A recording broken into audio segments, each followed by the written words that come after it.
Sometimes a fax machine is just a fancy copier, especially if you haven't had a landline in your building in a decade because everyone has cell phones now and it's just more convenient.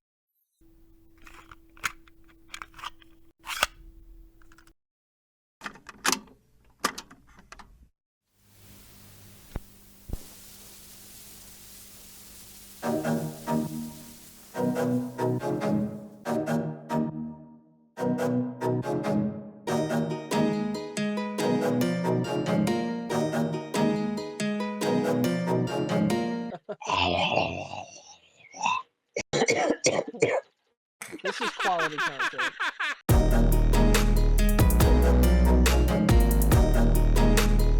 Dude is my age. Marcus is my age, and he's got like 50 years of fucking experience already.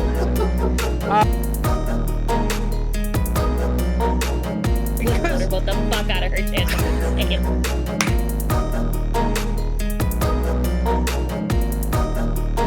Louis Armstrong was the midwife that helped birth ska from the cloaca of punk.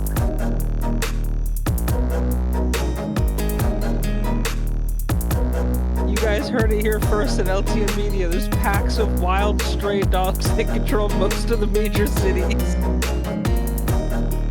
Anytime you just hear, almost the lava. It's like, oh shit, it's about to go down.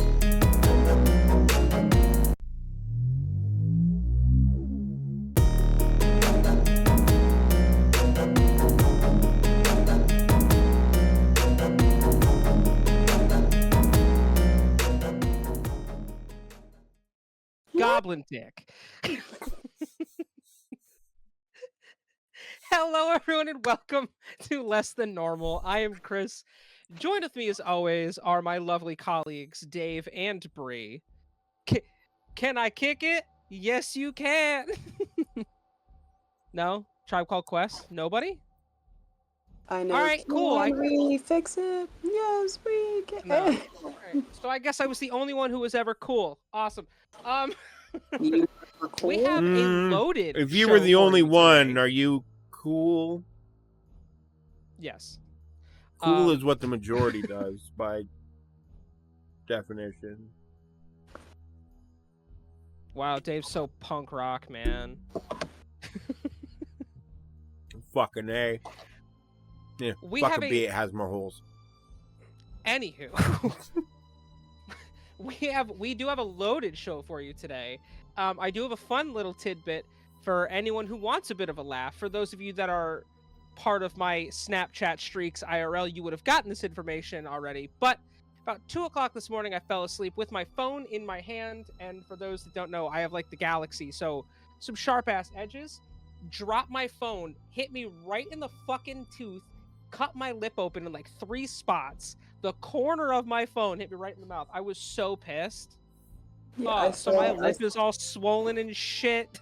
I saw that when I got to work, and I meant to respond, but then my manager was like, "Bray!" And I was like, "God Bro, damn it!" fucked me up. I want to laugh, but I've done that shit before. Dude, it hurts so It hurts bad. It hurts so, because like usually if you drop something on your face, you see that you dropped something on your face, but instead you're falling asleep, so you're not cognizant of the fact that you're dropping something on your face. So you just like lean into it and let Jesus take the wheel, and then you wind up in the goddamn ditch every time. Jake, I will respond to that with one thing, Jake, and that's get off the cross. We need the wood. You'll know that reference. I was gonna say, hey Jake, some of us like home buttons and back buttons and just buttons. Some of us like actual technology. And not whatever. Not the same thing for 7 fucking years and then adding other technology way later. Oh, but it's better, dude. The whole concept of fucking Apple was technically Bill Gates to begin with. No, it's the same technology, but they take something away. It's either the headphone jack or the power button or the home screen or just... Yeah, no, listen, I am actually here for, like, being able to do cool shit with my phone.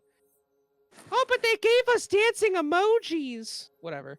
Anyway, The camera quality. I don't take pictures. Yeah, you know who makes the cameras for fucking Apple products? Samsung. You're welcome. You can look that up.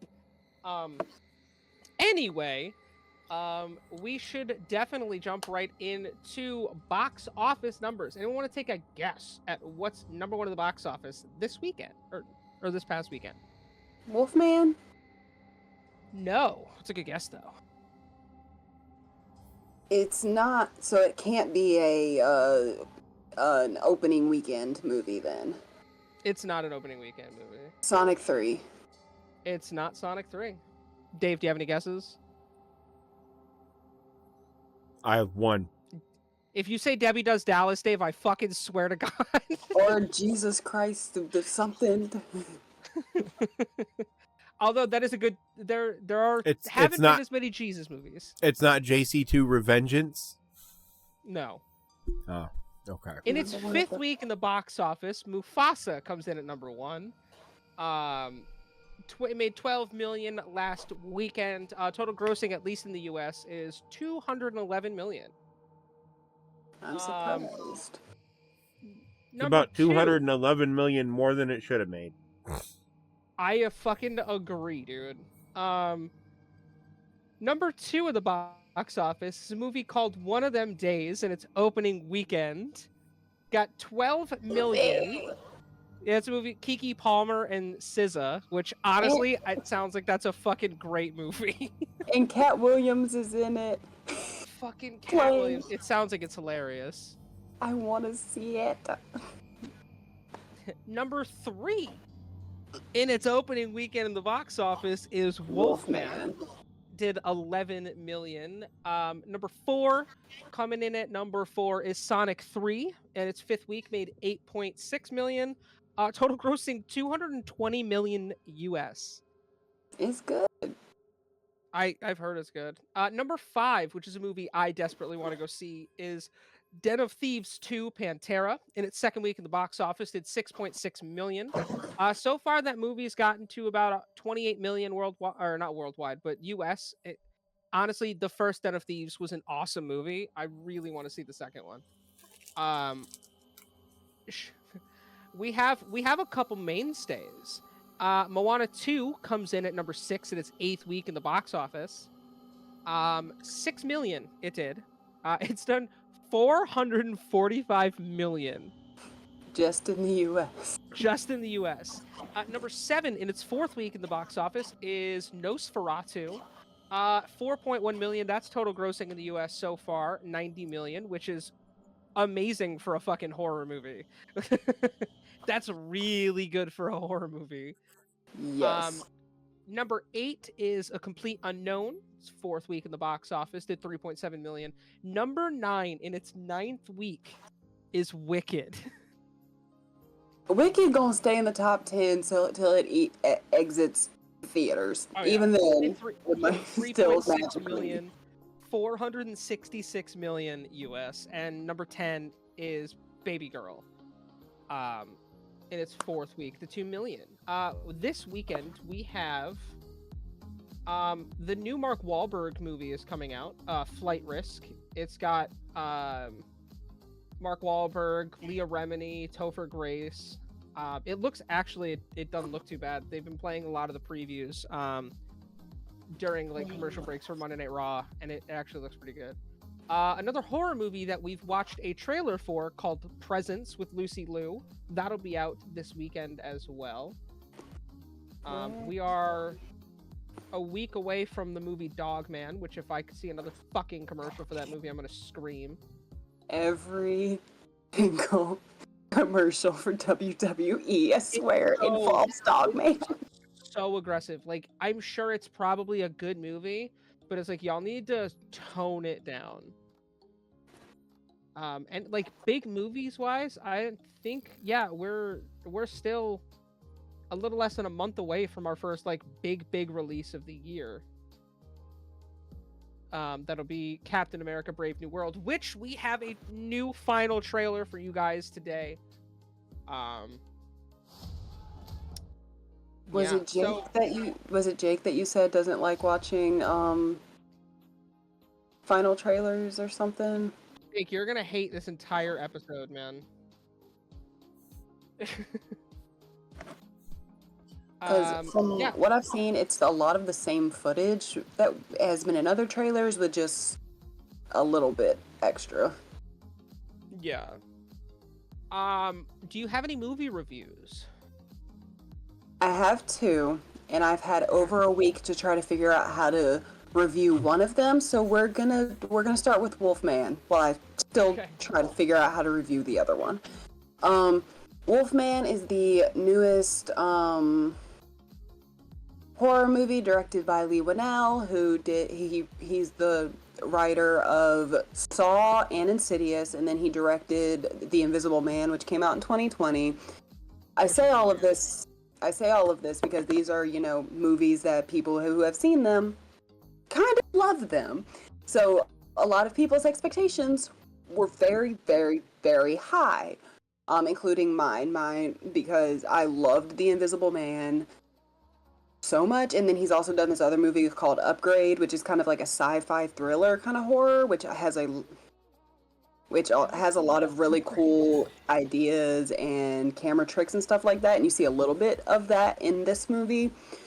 But from what I've seen, it is our first love it or hate it movie of the year, and unfortunately it is one of the first movies to be released, where, because everybody's expectations were so high, this didn't work for a lot of people, because it is a very, very simple story.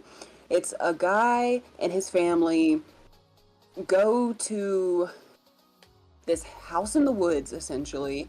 Dad gets scratched, starts turning into a wolf, has to protect his family while also has to protect his family from the creature that scratched him and himself. So it's very simple, very limited amount of characters. So that's not worked for a lot of people, but it worked for me because of the performance of the main guy, which I forgot to look up to see if I recognized him for anything, or if he just has a face that just, it looks familiar, but he's not. Right. But he did a very, very good job with what they went for with the werewolf transformation.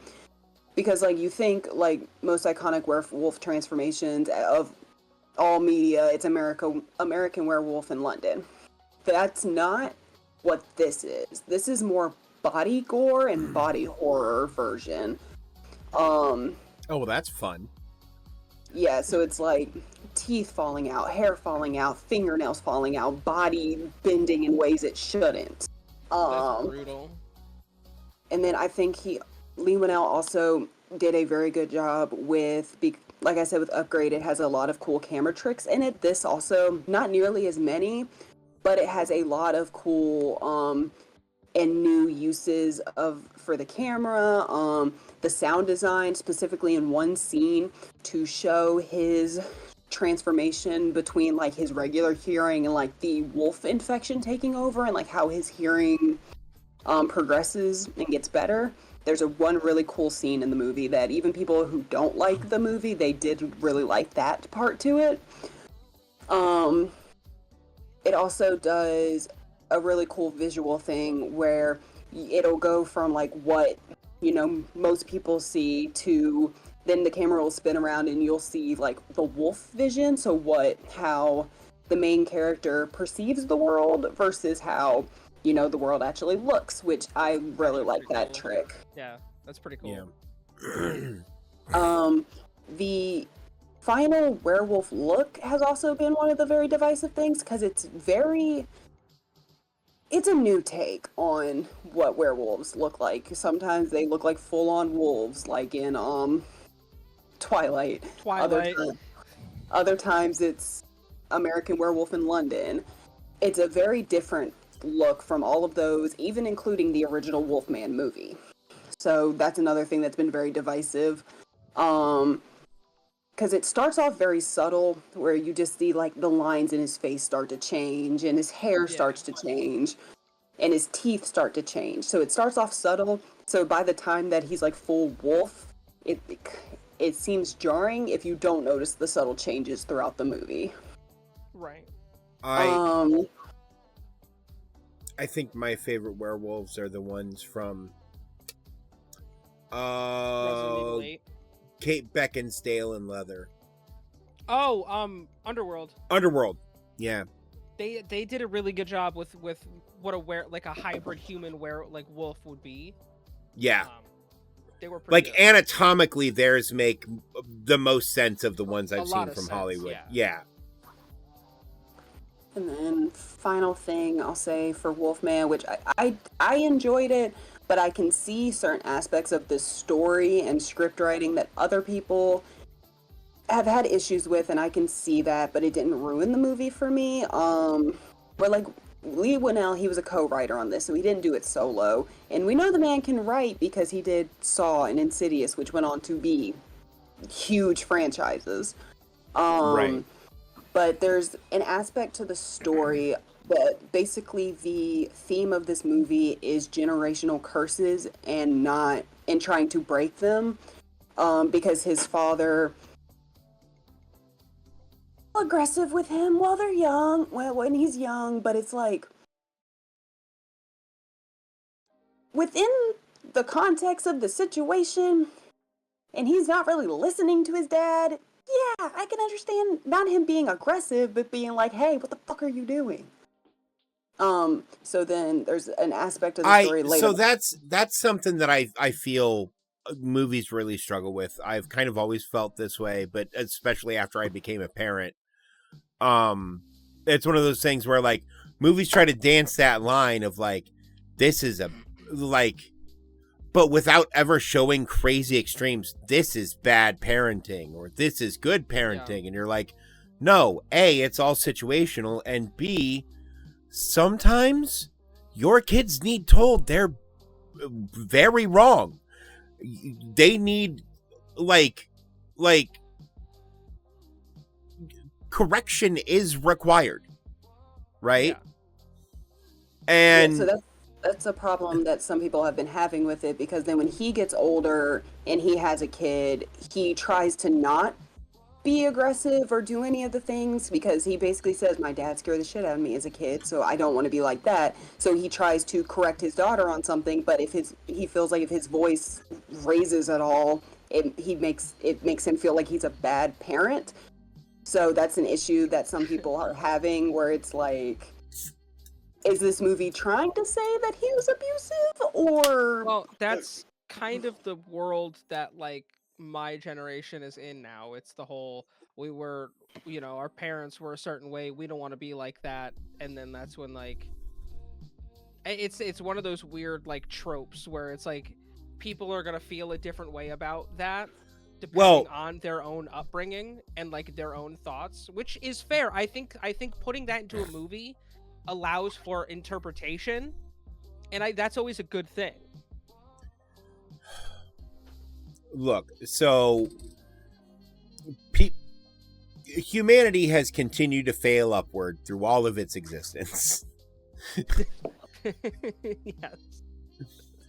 That being said, we are always striving to do less of the things our parents did that we didn't like, that objectively as adult or subjectively as adults we look at and go, no, we still didn't like that, so we're going to try to do it better. Right? Yeah. But the thing is, there comes a point where better is, well, and this happened with some children in my generation where their parents were like, well, my parents were so strict, so I'm not going to do any discipline at all. Nope, that's the wrong answer, bud. It's gentle parenting, which gentle parenting can work, but it's gentle parenting for the most part is for gentle kids. Sometimes the kids do need an ass whooping, and they need to be told what they did was wrong. They need some kind of punishment. But I got my ass beat, and I learned a lesson real fucking quick. Hey, don't do that. My daughter is probably one of the best behaved children ever. Yeah. She wasn't always. And she rarely has been with her mother. That's a whole nother kettle of fish. That's a conversation for a different show. That's for Maury. It's for Maury. Call it Maury Povich. No, but she is a good kid, right? I don't often have to redirect her at all, let alone sternly. But there have been times where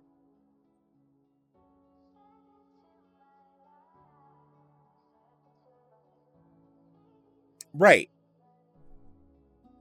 And look. Yeah. You want to know, at least with my daughter, what works a million times better than yelling? The dad look. Yeah. Stern dad. Mm-hmm. Because stern dad is disappointed.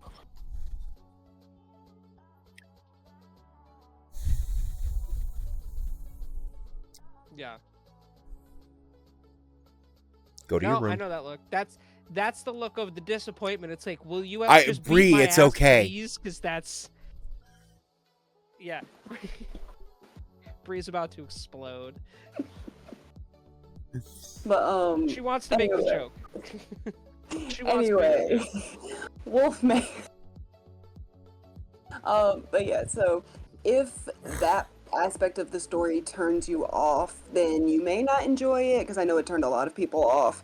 But I enjoyed the performance of the lead actor and just the visual stuff so much that that aspect of the story, which is only shown in like the very beginning, and then when you first meet the characters, it's not like a through line throughout the entire movie.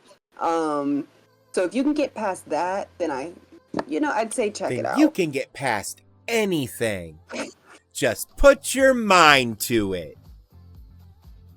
And now we get to my second movie, which is Peter Pan Neverland Nightmare, which is the newest entry in the Pooniverse. The Winnie the Pooh Blood and Honey movies. Yep. No. Pooniverse is something else. I'm pretty sure Playboy copyrighted that a long time ago. Playboy might... Yeah, I think Hef got that before anybody else. So I mean, yeah, it's spelling. Yeah. There's an H in one of them. So, I will say I like this movie. It's a lot better than Winnie the Pooh Blood and Honey 1, and even though Winnie the Pooh Blood and Honey 2 is an improvement on the first one, I still didn't think it was good. But this one I think is definitely, you can see that they're getting better with each movie, because they're taking in the criticism and stuff of people who are watching it and the problems. I mean, that's good though. At least you're learning. I'm just gonna say, how did they get enough fucking attention to get noticed, to get enough money to make a sequel in the first place? Because as horror fans, we're fucking weird, Dave. Yes, Winnie the Pooh, Blood and Honey, stupid movies. The first picture dropped and people were like, yes, I need to know what this is. So I want to see a coffin with a pack of fucking Marlboros hanging out of his work shirt pocket. Just because we want to see it doesn't mean we should. And I believe when I talked about Winnie the Pooh, Blood and Honey 2, Dave said that he would enjoy these movies if they went full, just led into how ridiculous of the concept it is. Full fucking camp. This is not camp. This is definitely the darkest of the three movies. Oh, it's dark? But they had to go one direction or the other. You can't run down the middle with something like that. Oh shit, I need to see this. It's Terrifier levels of dark, where it is and it's gory. Pinocchio? Peter Pan. Pinocchio. Oh. Is like, the possibilities are endless. Yeah, they're making Pinocchio. No. So yeah, Dave's like, oh shit. The characters and beings that the character of Peter Pan himself in concept is based on are fucking forest sprites. Yeah. Yeah, nope, that's not what this is. Oh. This is, everyone's human. It's dark. There is lots of child death in this movie. Fair warning for anybody who is sensitive to child death in movies, which is still something that horror movies get in trouble for. It's the one line, not one. It's one of the lines that horror typically doesn't try to cross, but when it does, Give a fuck anymore. when it does, I don't want to say I applaud it, but it's like it makes it feel not safe, and I like it. I like not Especially feeling. with it only comes out at night. God, Yeah. Yep. don't remind me of that movie. Hereditary. But it's Peter Pan. Oh, yeah, Georgie. So it's Peter Pan. He's a human. He's just an adult male who kidnaps boys and says he's gonna take them to Neverland. Oh, so he was hanging out with Mike. Don't do Mike like that.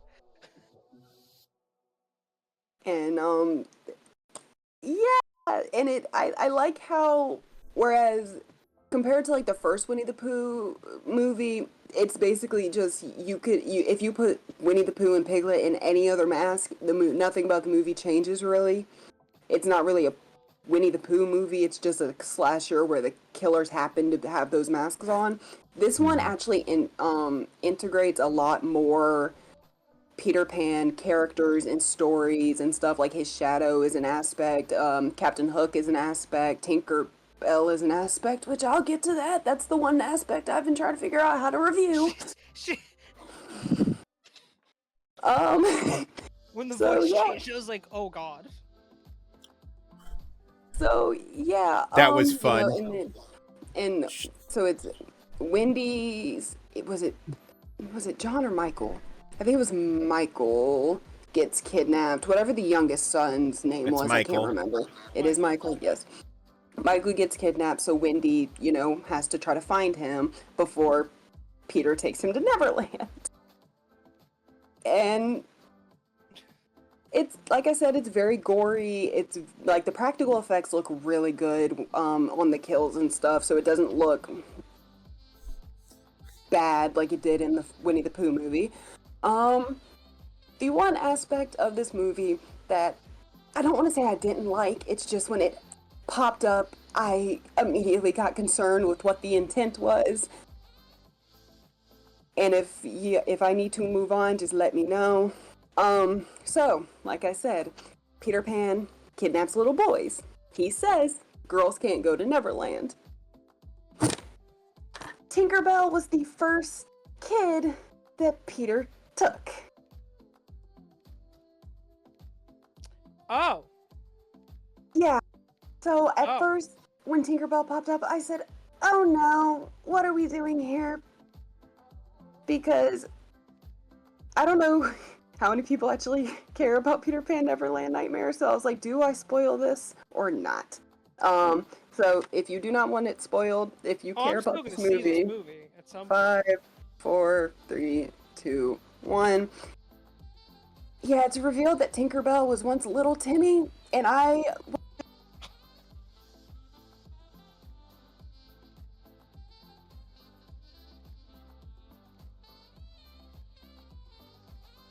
So, can anyone else not hear her? Or... I'm trying too hard not to laugh to say anything. Hello? Can you hear us? I don't think she can hear us. I don't think she can hear us. I don't think she can hear us. Can you hear us? I'm trying so hard not to laugh. Hello?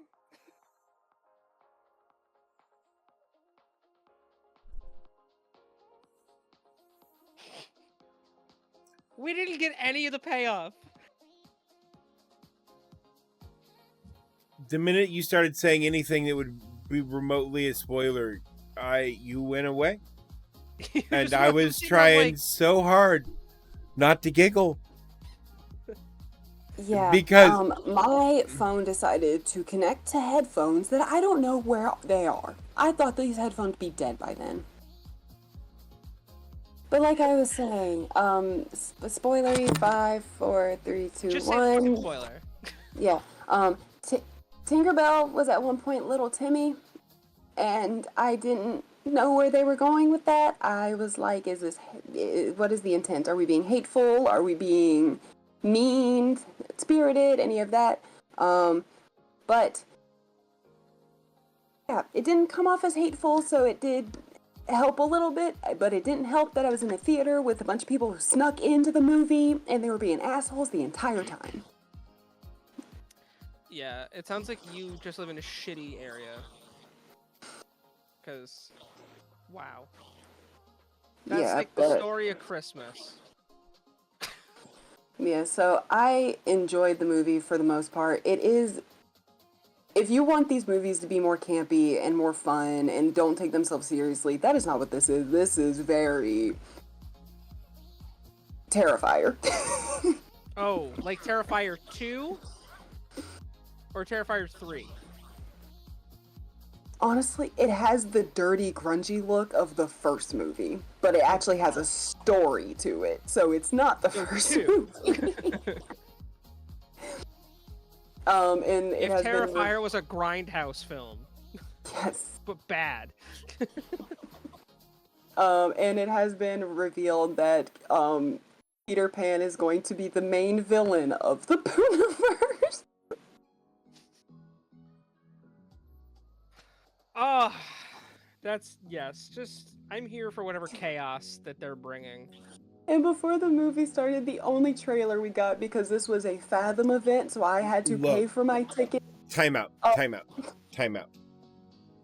Okay, chat. I'm not talking to you. YouTube. Yeah, there you are.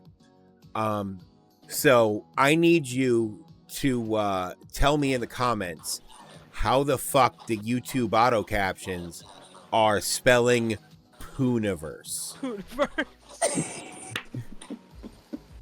All right. There is a correct spelling in this manner. This is mission critical, right? It's on you. The first person to send me a message gets an attaboy. What's an attaboy? Sometimes it's just a attaboy, and sometimes it's a game. But yeah, so the only trailer we got ahead of this movie was for Bambi the Reckoning. Jesus Christ, we're just taking all Time out. Disney properties. Time out. Okay. No. I have made a Bambi the Reckoning joke here before. On this show. That's so funny. And you know what? I'll give it to him. The CGI deer looks good. You can tell it's a CGI deer, but it looks good. I'm so here for Bambi's mom coming back for revenge. Oh no, it's not. I don't think it's Bambi's mom. I think it's just Bambi. I think it's just Bambi. And the only thing it shows in the trailer is a guy trying to get away. Like he's running, and then he gets in the car, and then Bambi just smashes through the window and eats him. Oh God.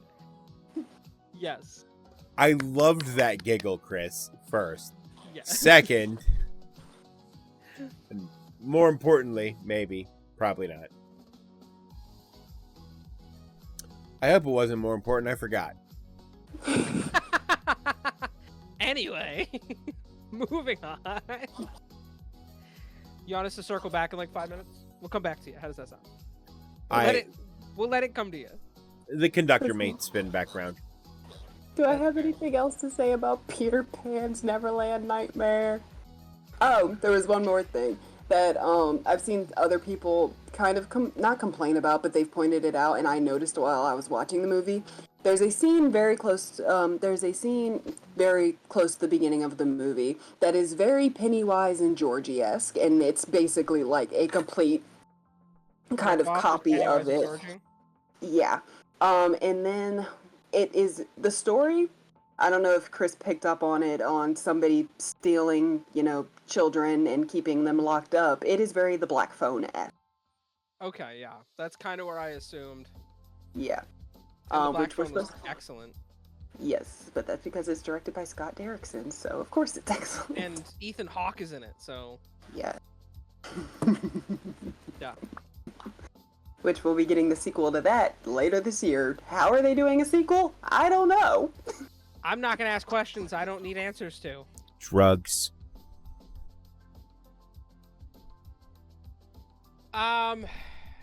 Dave, do you have an honorable mention this week?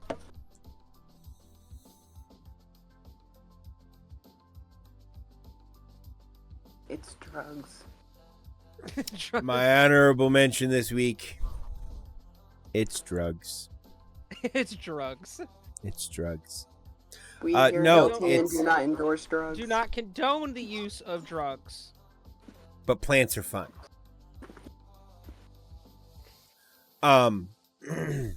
Stop taking Tylenol. Start smoking weed. Stop taking Tylenol. Start smoking weed. That's funny. Okay, well, while Dave thinks of an honorable mention, we have news to start off the segment. We have a confirmation of Sonic 4. Which, I guarantee you, this is when we get the pink one, and it all just turns into fan service and fellatios. Well, I can tell you one of those two things is probably possible. It's not the second one. And yeah, I'm assuming the pink one is showing up. I've seen a lot of talk on Twitter of I know the Sonic characters, but I'm not as familiar with like the original run of games or anything. I've seen a lot of people talking about Sonic CD and like they might be adapting that story for Sonic 4. I don't know. From the game or the Dreamcast? I guess. No, I just Sonic CD for the Sega CD, That's right, Sega CD. which came before the Sega Saturn. Yes. It was an attachment that you threw on the bottom of your Genesis. We didn't have the Master System here in the US. Fuck you. Yeah, I know, that's kind of bullshit. We didn't get anything good. Yeah, no, I'm excited. Honestly, I love the Sonic movies. I haven't seen the third one yet, but from everyone that I know that has seen it, they've said it's really good. So Zach said he saw it and enjoyed it. well, that's good. As long as we have Zach's approval. And I know Ooh, it's Zach, definitely gonna that be- was Zach's exact words. I enjoyed it. I don't remember his exact words, but he did enjoy it. Okay. Because if he said, I enjoyed it, it was good. There's good. If it was, I enjoyed it, it was fun to watch. It is not a good movie. I don't remember. Wait, I just remember everyone he said type "come" in the chat. Maybe we can get Zach here. With some "come" in chat. Wait. Hold on. If he does not arrive, I remember he said, where's his Discord? No, it didn't work for me. Son of a bitch. Just put "come." All caps. Yeah. All caps to get the emote. There we go. Yeah. All caps. And if you don't have 7TV, you should get 7TV. Well, yeah. Oh, Gotta he like the says, back bat signal. he said, I liked all three. The third one, it felt like the first half was rushed and the second half was where the money went. That I remember him saying that the first half felt rushed, but the second half is where he was like, yeah, this is what I came to see.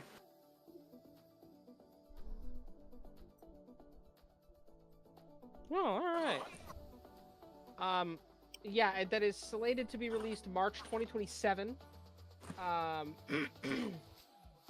mean, as long as we continue to get Ben Schwartz as Sonic, I'm happy.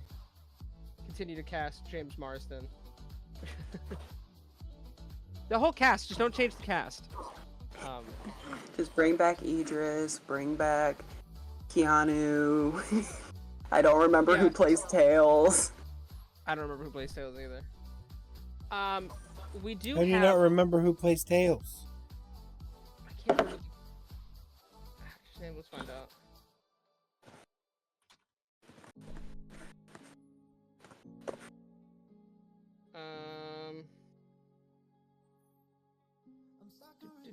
Colleen O'Shaughnessy. Yeah, I didn't know that. Neither did I. News to me. And Tika Sumter, just so I can know, so I can just be like, God damn, you are beautiful. And then for all the people who are attracted to him, Shamar Moore. So your mom. Yes. We out here dogging Samantha like that. Who is Shamar Moore? He's an actor. Morgan from Criminal Minds. Oh, yeah. Not Reed. Reed is Matthew Gray Goulet. He's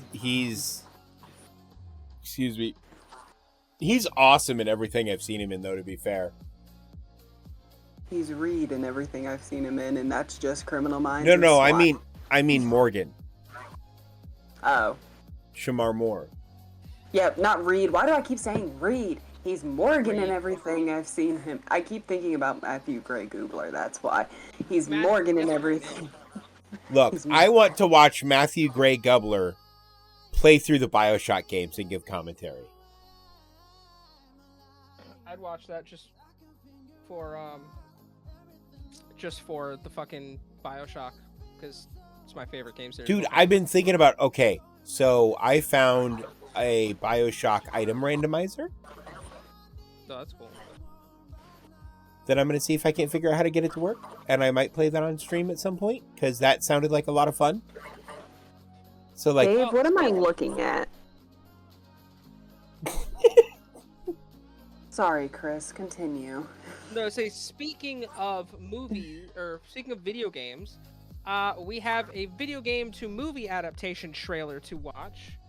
The game Until Dawn. It looks like they're making a feature film. I have have thoughts not- I'll share after. Have not seen the trailer. Yeah,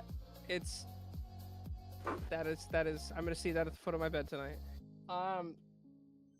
chat, this is what they're talking about.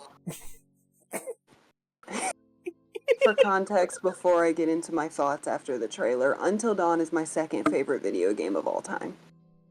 What's your first? Telltale The Walking Dead. That tracks. For context, this is what happens if you put a flat image of me with my thumb up on a wall in Minecraft and then get really close to it and look down.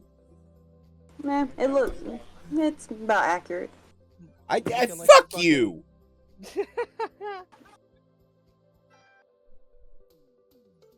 That's funny.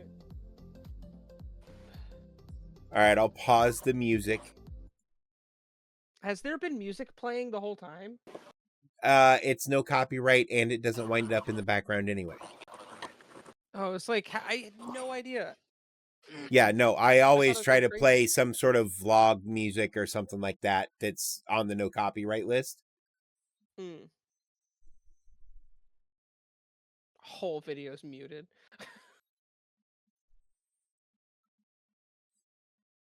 Yeah, I was like, where the fuck is this music coming from?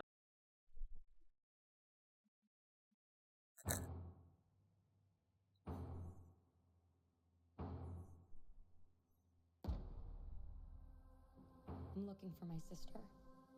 Does she look familiar to you? She's gone missing. I didn't say that. Do a lot of people go missing around here? Up the road. That's where people get into trouble. Those were the first people here in years. Looks like it too. Weird.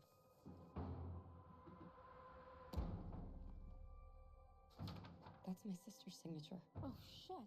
Guys, check it out. What happened to these people? Where's my car? Where's Megan?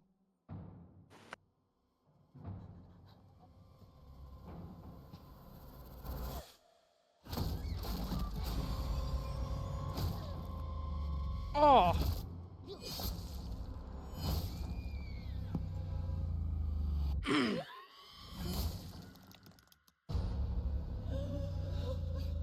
What the fuck just happened? We all got fucking murdered. And now we're here again. So the night is just gonna repeat itself. I don't remember that happening last time.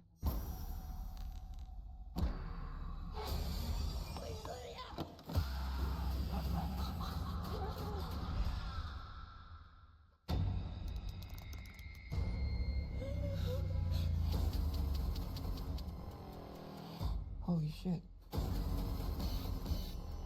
Every night, somebody new is trying to kill us. What is that? How many more deaths do you have in you? Nobody's made it past 13 nights. If we want to survive, we have to make it until dawn. What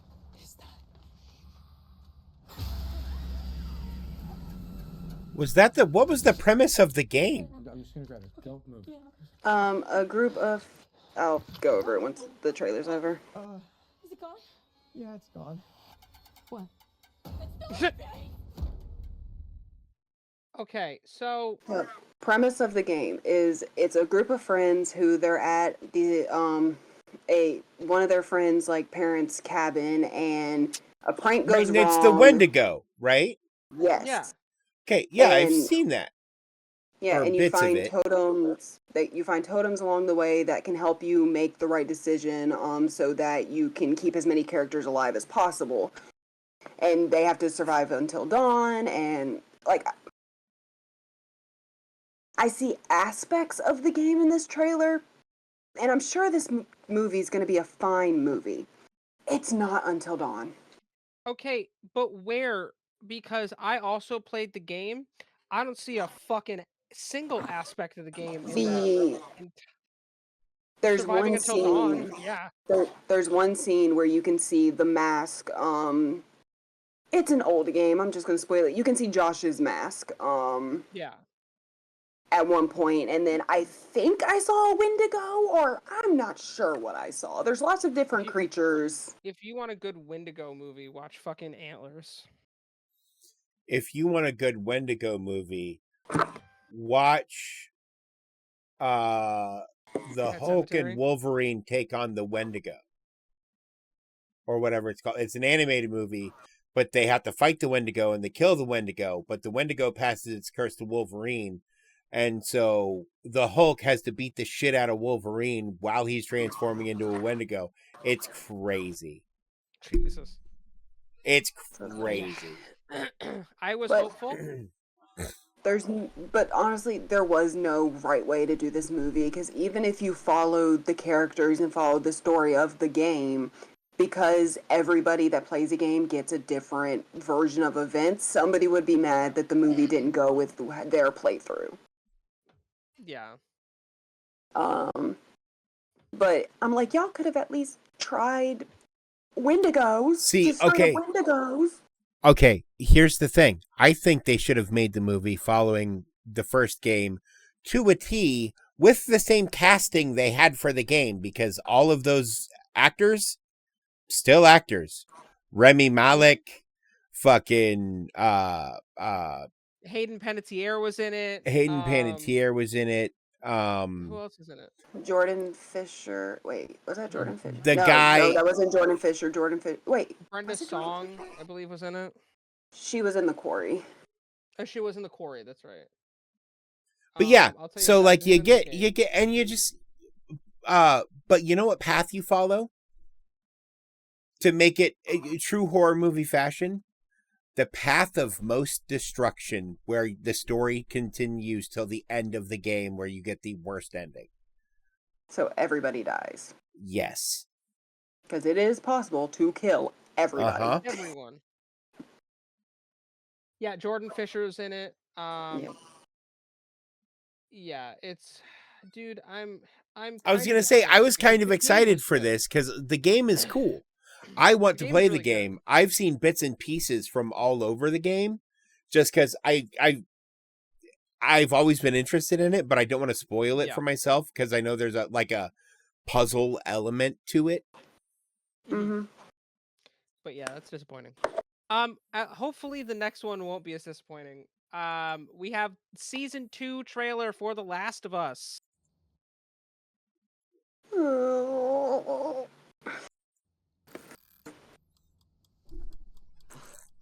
Catherine O'Hara.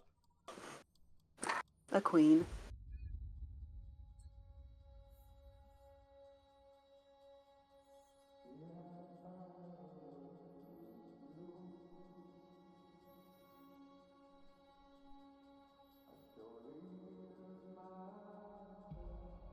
Let's try something different.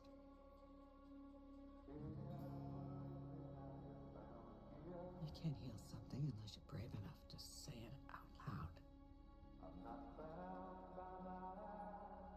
Ugh. Say the thing you're afraid We all to heard say. you. Okay. Say it out loud, no matter what it is, no matter how bad.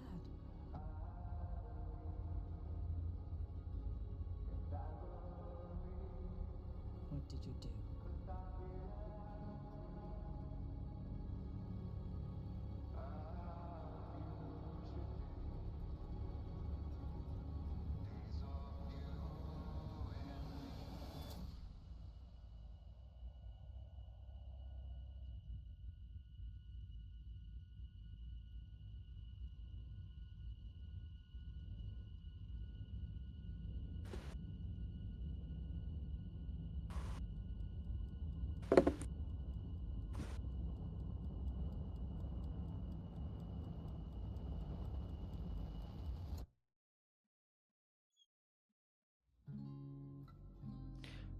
Okay, so there are a lot of aspects in this trailer from the second game, which makes me very happy.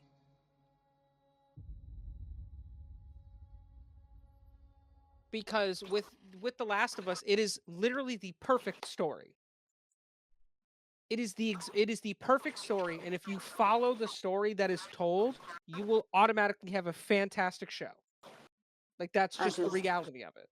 I'm trying to figure out because they're splitting the second game into 2 seasons. So I'm like, are they just gonna, what point do they cut off in the second game and then make us wait for the third season to finish it? I mean, if it's where I think they're gonna go, they're gonna have to really Okay. draw out the beginning of the game. So I don't know anything about either of the games. I've never played them. Okay. I'm supposing, based on what I remember from the first watching the trailers for the first season with you guys, I'm watching these trailers and stuff I've heard people say about the game, probably. But I'm probably very wrong. But I'm assuming the cutoff point is right at the same point where in the game the decisions you had made up to that point determine whether or not a character, probably the girl, lives or dies, and cut you off there. No.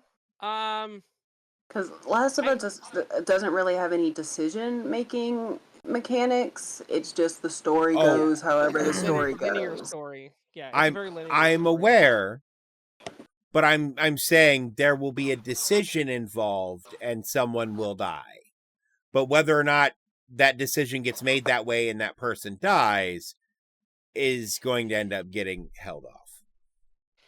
I don't want to say too much because of people who probably haven't played the games yet, and I strongly encourage you guys, if you are interested in watching the show and you haven't played the games, please play the games because they are such phenomenal games, just such phenomenal stories. Like BioShock's my favorite game series of all time. The Last of Us is the closest possible second place you could have. Like it's that good. Last of Us is definitely top 5 for just the first game. Just the first game's so fucking good. It's like after every. It's like after the first game, after every single just part of the story, you want to just cry. Same with the show. I cried every episode, even though I knew exactly what was going to happen. It's still like, God damn it. There were some aspects of the first season that they changed that were different from the game. You talking about episode 3? Yeah, like none of that fucking happened in the And game. I bawled like a bitch that whole time. I don't care. They like removed a character that was pretty important to the story at that point. So it was like it kind of made me sad, but they did a good job at telling the rest of the story in a way that that character didn't need to be there. I have a lot of hopes because the first season was so good. So let's hope that they do it correctly. The problem is the point where I would feel like they would cut off comes pretty early on in the game.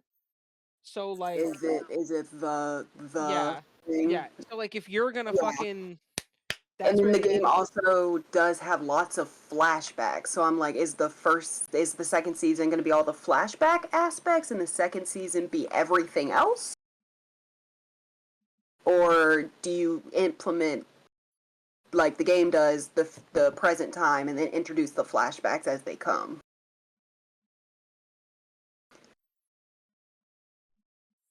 Because I like it better the first way, because maybe that'll make me, because I've been on vocal. I'm not a huge fan of the second game for more spots than just the thing.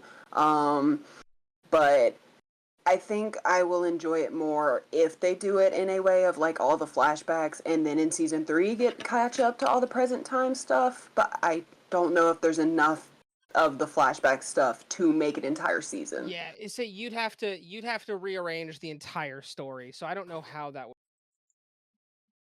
Yeah. I don't know. I'm excited. Hopefully soon we should be able to see that. If that's something so if that's something you guys want to see us cover, let us know, because I will gladly. And I would gladly like watch the first season with you, Dave. I'd rather play the game. That's why I haven't You should watched honestly it yet. fucking do both. I can't. Both. I don't have the game. Shit, I was gonna say I thought I had a copy. I thought it was on Game Pass, but it's not.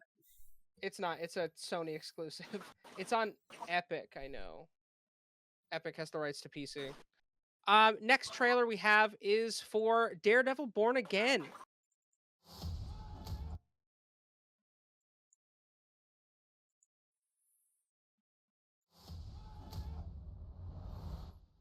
Thank you for finding the time.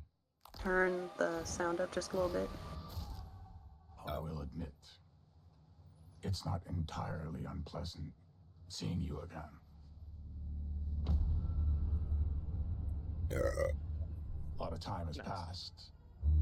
By the look of it, you've come up in the world. I could say the same about you. The mayor serves his city. I can see you're not entirely convinced. Can you blame me? I can't shake the feeling that you're gaming the system. Why did you stop being a vigilante? The line was crossed. It's hard to come to terms with a violent nature. Hating the power it has over us.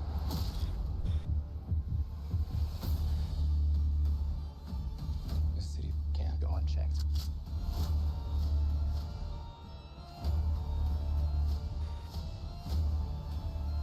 Sometimes peace needs to be broken. Chaos must reign.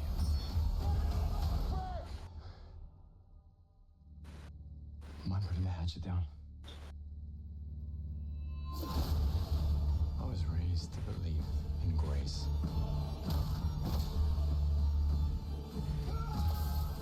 But I was also raised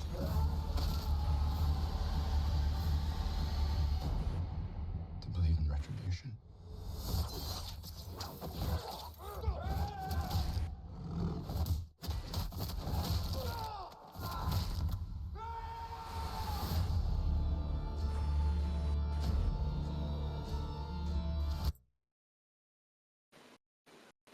So, Hyperviolence. yes. It's rated TVMA. It's rated TV mature. I love that we're getting Frank, the guy who played Frank Castle in the Punisher TV show. John Bernthal. He's great. He's great. I miss Smash! Thomas Jane. Well, he's too old to play that character now. No. Thomas But Jane is John- immortal. I think it was either Charlie Cox or John Bernthal. One of them said that they, or both of them might have said that they trained with Thomas Jane. It was probably Charlie Cox.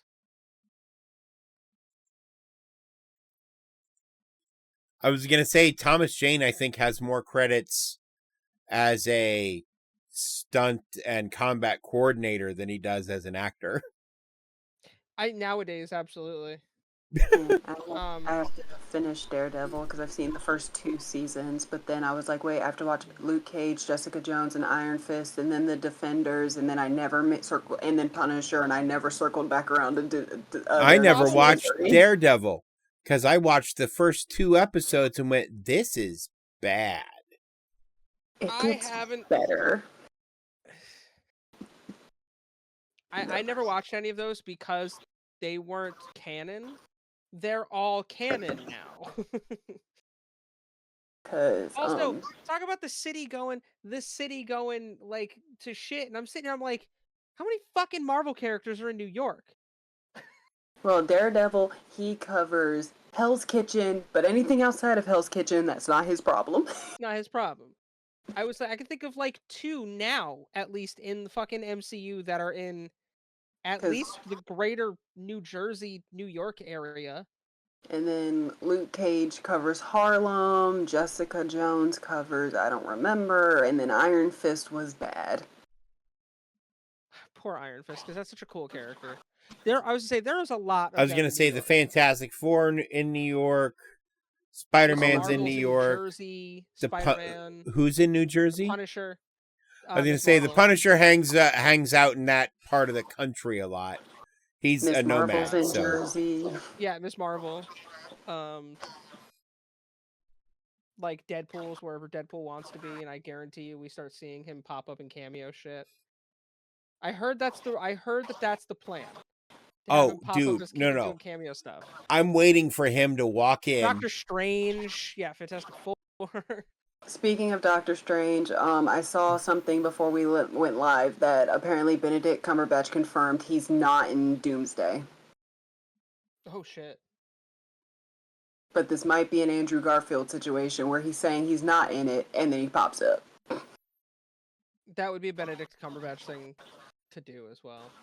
Because apparently, yeah, the news broke and everybody's like, why? I trust Feige. There's got to be a reason. He's dealing with incursions. That is true. He's currently hanging out with the daughter of Dormammu. Once and future wife. Yes. In the comics. A couple different comic stories, isn't it? He ends up with Clea in a couple different ones. I think so, yeah.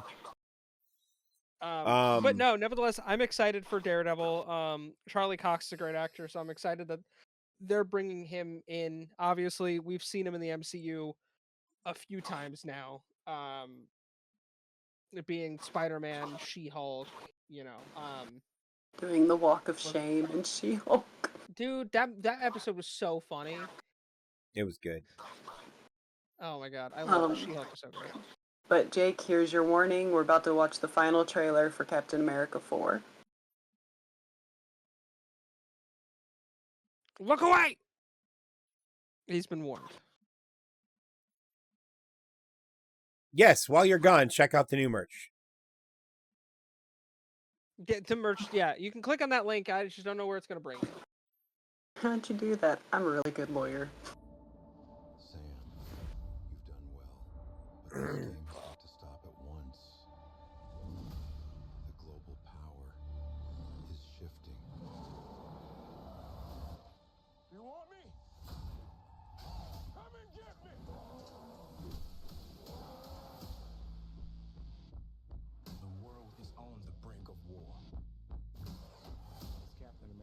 job to fix that. Whatever this is, Cap, be careful. Sir, your inner circle's been compromised. Let me fix it. You're not Steve Rogers. You're right. I'm not. He can fly. You don't even know what this is. Someone's been pulling the strings on everything. Stand by for proof of that. Meanwhile.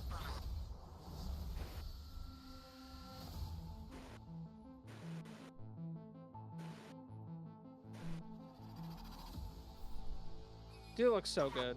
I'm really excited.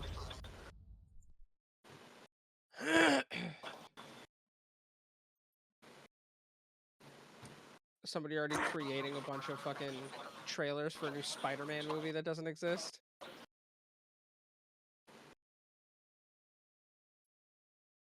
It has to be. Yeah, because that's not, from what I know, it's not what's coming. They'd never Venom. So that is. Yeah, they'd never symbiote him. Oh no! They But that's 100% will. Venom's. Yeah, that's Venom's costume. But this is Venom's costume, not Spider-Man's black costume, and that's the difference. Yeah.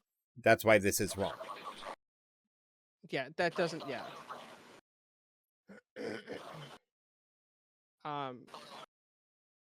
No, there's another trailer for Superman.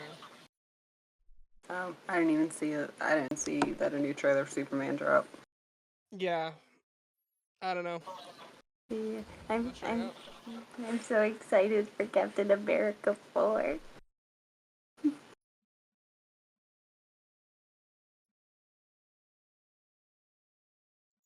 Isn't it called LexCorp? What?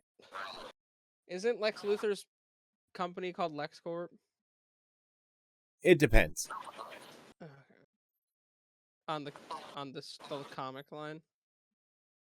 Because, for instance, in Smallville, it's Luthor Corp, and then Lex starts LexCorp. Luthor Corp is his father's company.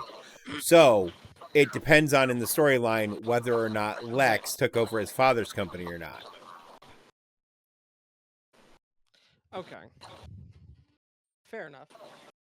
Well, how he took over his father's company, I guess.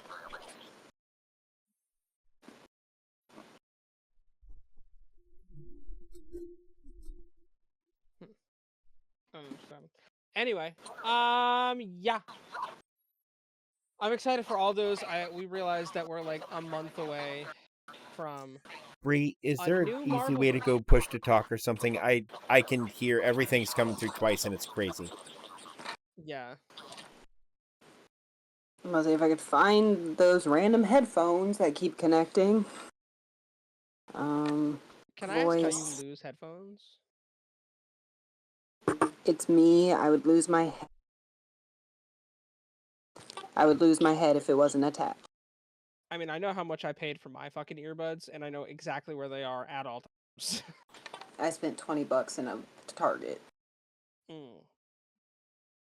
We need to get you a fucking headset or something. Yeah.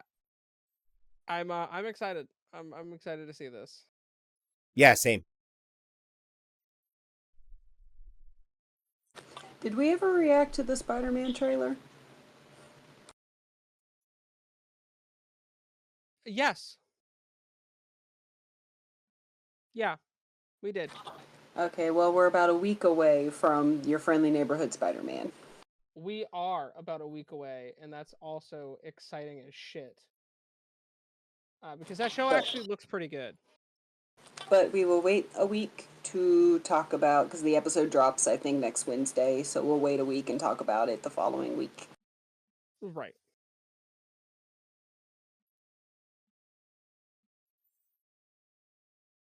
Dave, all I have to say to that is I love the smell of napalm in the morning.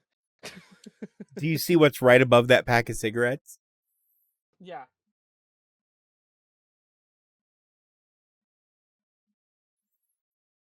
I had to pick up a pack for my coughing. Yes, Dave. Not Dave. Yes, Jake. It'll be on Disney Plus. Because as much as Sony doesn't want to admit it, they are basically a Disney subsidiary at this point. Yeah, anything Spider-Man, they're like, we'll take it from here. We got this. We got this. It's okay. No, you did a great job before. We appreciate you, but we're going to take over now. You had great moments, and then you had other Madam moments. You had The Amazing Spider-Man 2. No. I like watching that pretty Literally. blonde girl smack her head against the pavement. That is the discourse I've been seeing ever since. Was that did she actually hit the ground, or did she die from whiplash from his web getting her, and then she snapped back? Probably Well, both. She hit the fucking ground. Yeah, both. Because the way he weapons- caught her whipped her head into the ground. Yeah. Because it happened so fast that it's like, did she hit the ground? Yeah, no, she hit the ground. Nice. Good job, Peter. You killed Gwen. But he fixed that mistake because he saved Zendaya. Yeah, it doesn't fix it doesn't bring back his Gwen. Tell that to her dad. Oh, wait. He got him killed too. He did. But he saved Zendaya, so that fixes everything. Okay. You'll have Yeah, to if I forgive can't my fuck friend. my sweetheart, I'll make sure you can fuck yours. Yeah. That's a team player right there. Right? Maybe I can a little bit. Every once in a while. Once a month. Come on, I saved her life. You owe me. Whoa. I just realized what kind of joke you were making. Fine, but only on days that end in Y.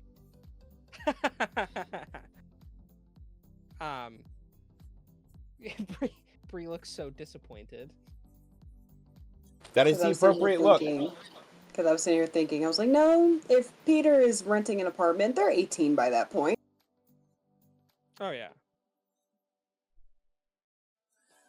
Zendaya will share she did a whole movie about that. Yeah. Fucking challengers. Peter. Fucking challengers. Hey, Is it Peter. a tennis movie or is it a love triangle movie? Yes. Okay, that's all I needed to know. Hey, Peter. Hey, I have a friend who can Peter. do Patrick Warburton so well. Hey, My voice is Peter. just not deep enough. Hey, Peter. I'm gonna need you to Yeah. go over there and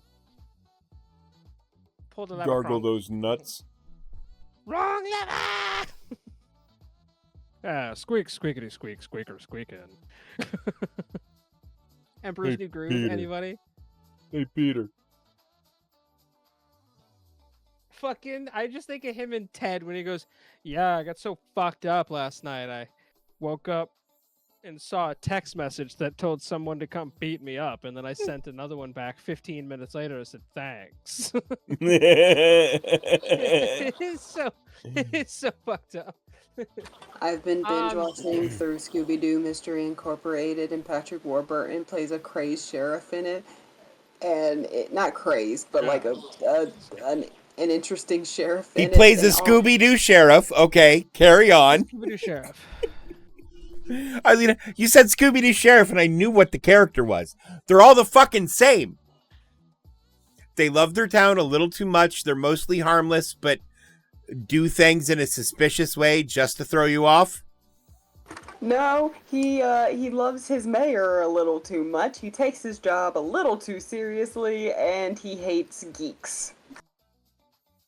Okay, so he's just Man, his Fred's character from fucked. fucking Ted. Oh my god. I feel like, yeah. Fucking shout out Patrick Warburton for being amazing.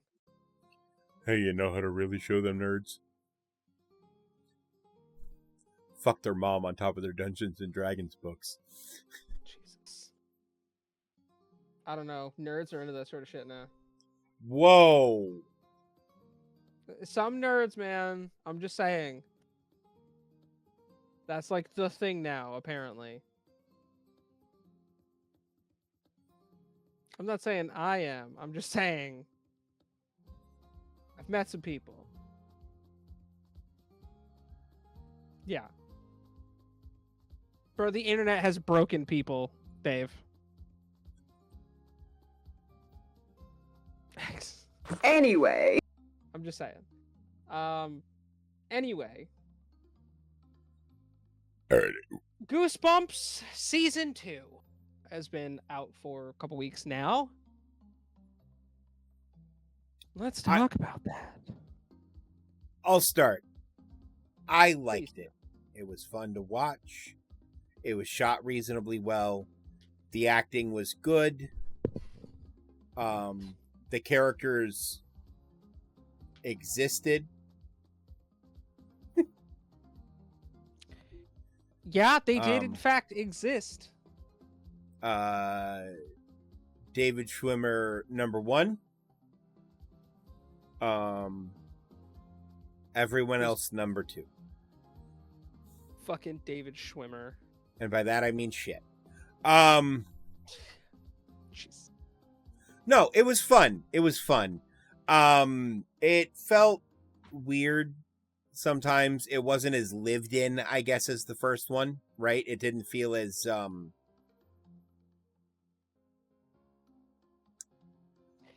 the characters didn't feel like they knew each other like they should have, like they did in the first movie. Yeah, they were all kind of friends, or they were all acquaintances with each other. Right, and like the chemistry was better in the first season. Everybody does an acceptable job in season 2. The writing's fun. I said fun. Said fun.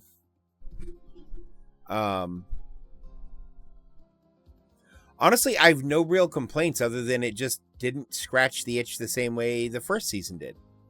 And I think they tried so hard to capture that first season magic, they squeezed all the magic out of it. It feels a little overproduced, maybe. I think that's fair. And I don't have anything against David Schwimmer. He did a good job, but we traded out Justin Long. And it's Justin Long. For fucking Ross. No. If you look at David Schwimmer now and Justin Long now, David Schwimmer just looks like an older Justin Long. Yeah, kind of. Kind of, yeah, that's fair. And we were on a break! And not even a lot older. Like 6-7 years maybe. Like just a little older. Because Justin Long's, my age probably? A few years older?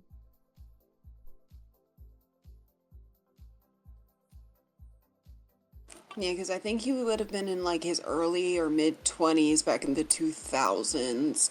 Because when was Waiting? 46. Also, he's from my neck of the woods. He's All right. from like an hour from where I am. So he's 7 years older than me. Yeah. Damn, he's married to Kate Bosworth too. Mm-hmm. Rats. Right? And rats. It's my honorable mention, Justin Long. Can we get a Waiting 3? With No, only with him and Ryan Reynolds. The second one wasn't good. The first one is the only one that was good. And then Deadpool, right? And then Deadpool can show up and kill them both. No, because then it wouldn't. You'd have that's an extreme crossing over. So have you heard of Dark Claw? DC used to do shit with Marvel. What were you saying, Brie? I think we were talking about this a little bit last week, where I said that I think maybe I'm just too far past removed from the teenage talk, but I said that I thought the dialogue was better this season than in the first season, because the first season there's one scene specifically I can think of the teenagers in the library, and every single sentence had at least 2 or 3 slang terms in it, and I was like, we don't talk like that. But Dave says his daughter does talk like that, so I don't know. She can and has. She doesn't all the time. because like I was saying, I think the characters' dialogue this season, they make fun of one of the characters for saying bussin', and I remember them saying slay one time. So I was like, I like that better. But I They make like fun the of character. that, for sure. I like the characters in the first season better because it feels like we actually got to know each of them. And I don't know if it just this season felt like there were so many characters, but it wasn't that many more. I was going to say, it was like one more character than the first season, maybe. But like, we never established, we got to know the other characters in the season to whereas it just felt like, oh, here they are, this and that. Oh, there's just chemistry between these two that they've had. Oh, and these two are a thing now. And that was never like it was just, oh, yeah. Like, what you know, there were so many plot holes. And then two of the characters, I don't even remember with them ever saying that they were gay or in a couple or any of that. It just happens. And I was like, when did that happen? Yeah. It just, there were so many things that were just like not talked about that were like, hold on, this feels a little more important. Why are we not seeing this? You know, like this should be like presented. I don't know. When the sister wound up gay, and I'm like, overalls, so sure, but like also because the first time you see her, isn't she wearing overalls? I think so. Maybe, but it's like then she starts having relationship issues or something with one of the other girls, and I'm like, when did this happen? Yeah, it's just a thing that was just bang right there. I was like, okay, well, can we like establish context here? With the cop's daughter who's on house arrest because we have to be ironic in a teen show. Yeah. Am I being brought treats? It's treats! Yay! Thank you, baby. I want treats.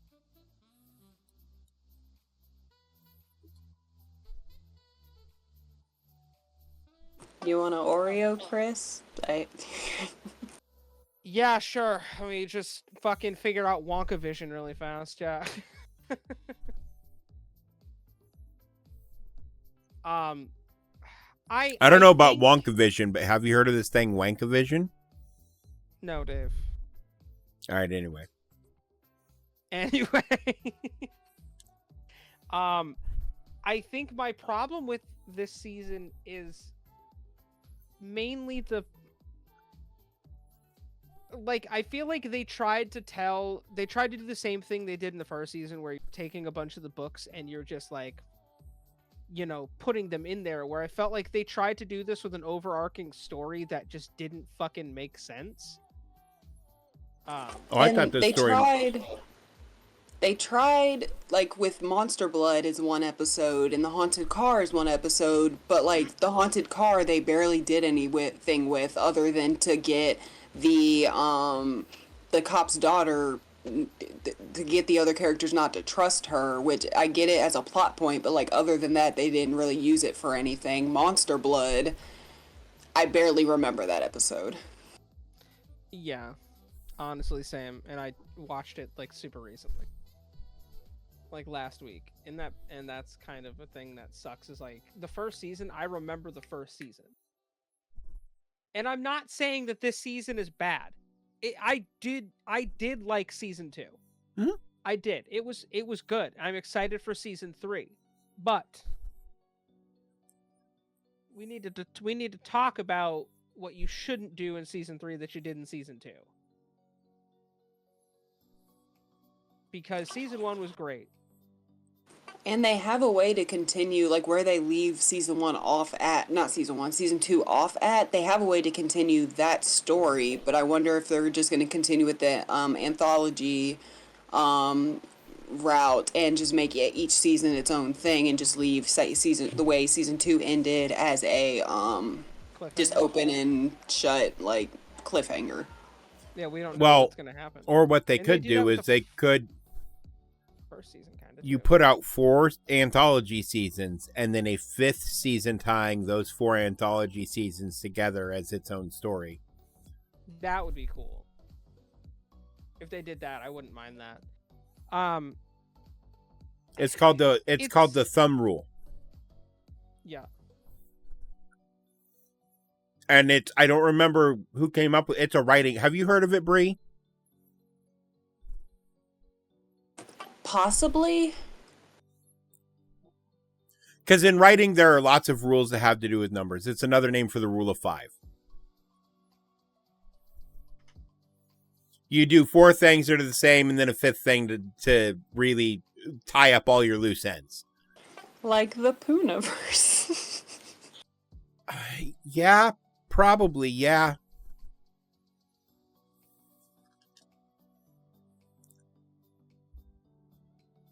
Commenters. How did it say it in captions?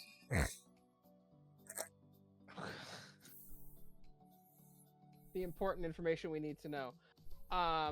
Overall, and like Bree and I had talked about multiple times, it was very hard for me to not compare season 2 to season 1 because they are obviously very different.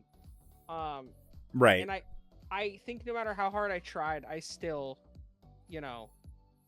did. Because there's a lot of different things to compare. There's the adult character with all the kids. So season 1, Justin Long. Season 2, David Schwimmer. There's the group of kids who they each deal with something weird going on before they come together to kind of try to fight whatever the thing is. And I'm now realizing why I felt like there were so many characters, and it's towards the back half when more characters are introduced, and I'm like, God damn, I already don't care about the ones we have. Yeah, why are you gonna give me more options? This feels pointless. But it's like, this feels like the choose your fighter we have on the Mortal Kombat at home. Yeah, we have Mortal Kombat at home. That was actually really fun. I liked that one. My favorite moment of the season was I did really enjoy the moment of, and it's in the trailer we watched, where David Schwimmer busts out Trey's car, and he's like, "Are you out of your mind?" And he's what did he say? Possibly. Possibly. No, he says that's a possibility. I think something like that. Look, David Schwimmer is the only one who I feel like his acting truly encapsulates the emotion of his character, because he spends a lot of time confused. I don't think he plays a character, Dave. I think he's just playing David Schwimmer. I think Dave Schwimmer was a good choice to be a character in this show. Yeah. I mean, he's already familiar with New York from other things he's done, so... Also, I think he's just from New York. No, he's not from New York. David Schwimmer, where are you from? LA. Which tracks? Can't hear you, Bree. Oh, this says New York, New York, what I'm looking at. I forgot I was on push to talk. See, I'm on, B. Oh, this says born in New York and raised in LA. Yeah. Which makes so he's sense. from New York. Yeah, but I mean, kind of, I suppose. Hey, I'm technically right, which according to Futurama and the Bureau of Bureaucracy is the best kind of right. I don't know if Futurama's the best gauge of anything. Look, Hermes Conrad II is my go-to for all things statistics, anomalous or otherwise. I don't know if that's a good thing or a bad thing. It's just a thing. Not everything has to have these arbitrary labels of good and bad, Chris. Yes, they do. Do you have evil poops and saintly poops? No, they're just fucking shits in the toilet. Quit applying attributes to everything in your life to feel something. Just be. I mean, how else am I gonna feel something, Dave? Can you feel me yet, Mr. Krabs? That's not how that happens. Although that would make that episode entirely different. All right, what's next? Bree is like, yeah. So I'm gonna be overall- honest, I didn't hear anything y'all said. I was looking at something and got excited. Oh boy. Oh, what are we excited about? You'll Or see is it when a- we get to the music segment. Okay. Okay, so before we wrap that up, what is our rating out of 10, 10 for Goosebumps Season 2? If 5 is average and 7 is passing, 6. Okay.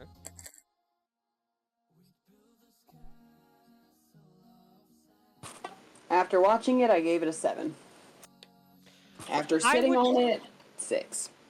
I would say probably 6 or 7 for me. Yeah, it's good. It's just like it could be better. And if you go based off of how good the first season was, there was a lot left to be desired. I think.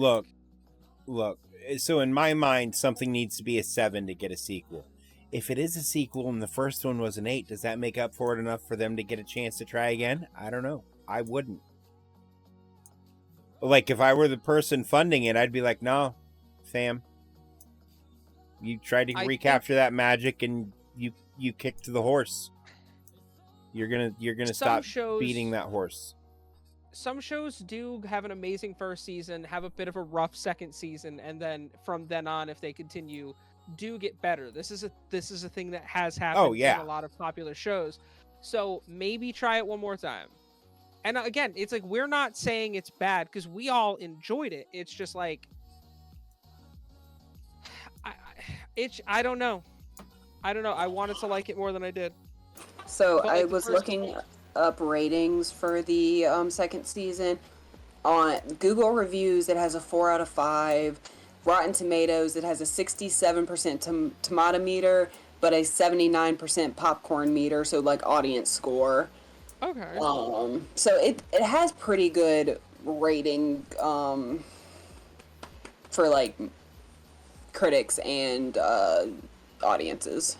Because it was good. It's just not as good as the first one, which is, but again, I believe it's already been confirmed that there's going to be 3. And I think part of it was done dirty by the fact that it was all released at once. I think you gotta I stop could doing agree that where I shit, think that Disney. that's- If you had built a little suspense and gave us time to think about the characters between each episode, we might have given a fuck about them. Yeah. Because even in the first season, there were characters I didn't care about towards the beginning, but then like, what was that? What was his name? The one Go Eat Worms. Oh my god! I just rewatched Austin? it. Oh my god! What is? No. Lucas, yeah. Lucas. Yeah, him I didn't really care about towards the beginning, but then after his specific episode, I was like, okay, I do really like this character. I like this character. Yeah, Right. I was kind of there with you. And then, of course, I love the gay boy. I don't remember his name at all, but I liked him. The kitty cat? Yes. What was his name? It was kitty cat. Meow. I feel like it started with a J. James. Fancy Jeff. Yeah. Yep. Fancy Jeff. Switching gears to our music portion of the show. Songs of the week. What are you guys feeling? Dave, we'll start with you. Look, I got 2 for you because I'm a dickhead. They're both by Zed, who is, sure, my honorable mention, but that bit's done. It's Clarity and the other one with Haley Williams. Stay the Night. Stay the Night. Because asking me if I'm going to stay the night and telling me to put corn on my genitals, not the same thing. That's not what happens in one of those songs. That's not what happens in either of those songs. I don't think that's what happens in any song, ever. Focus on the fire dong. Again. Anywho, I think I'm having a mental problem. You know what? At least you're doing it so we can profit off of it, and I respect that. Dave is doing it for Focus the on the content. fire dong. No, one of them's you wish I was the meat you didn't need.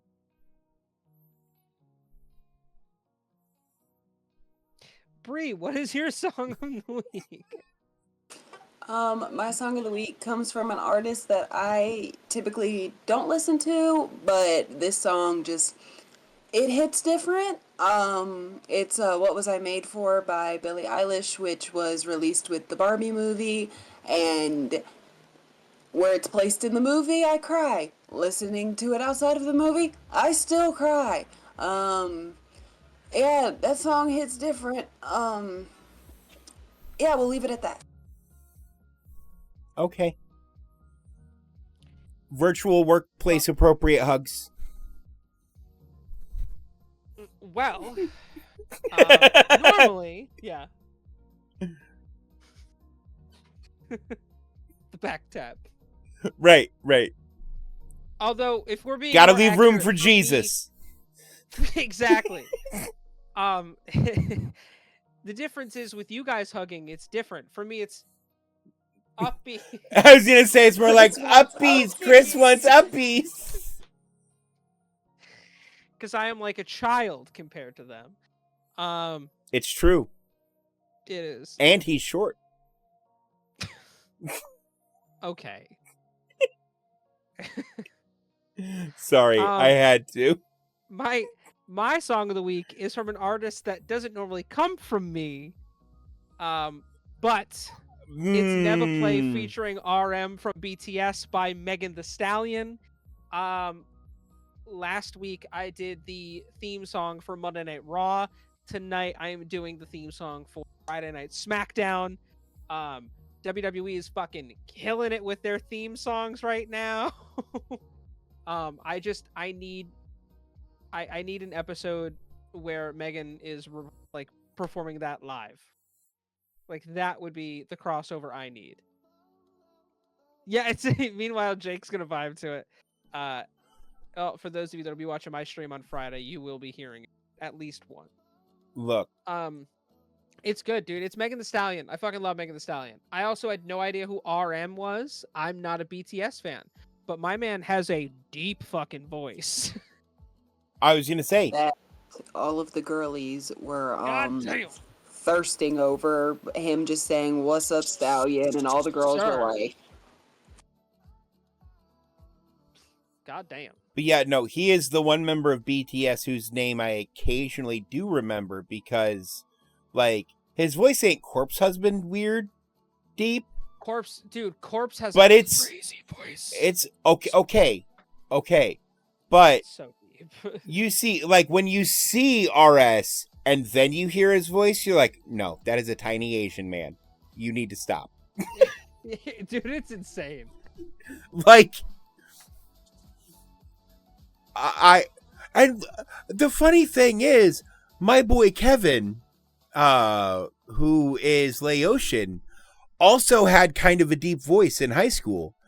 You know, but he also wasn't like dainty. Yeah. Right? Is that the right word? What's the word I'm thinking of, Bree? to be honest, I zoned out because I started eating an Oreo. Dude, that's fair. I heard the word dainty, and that's about all I heard. It's not the right word, but like why the voice is so surprising is because he's not like because he does not look like Zoolander.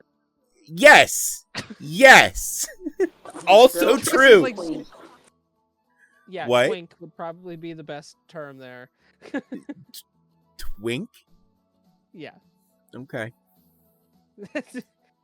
I would say, chat, do we agree on that one? Because, like, yeah. But no, it's I a really mean, good fucking song. If he dresses like Definitely check it out. Zoolander, I don't need chat. No, that's fair.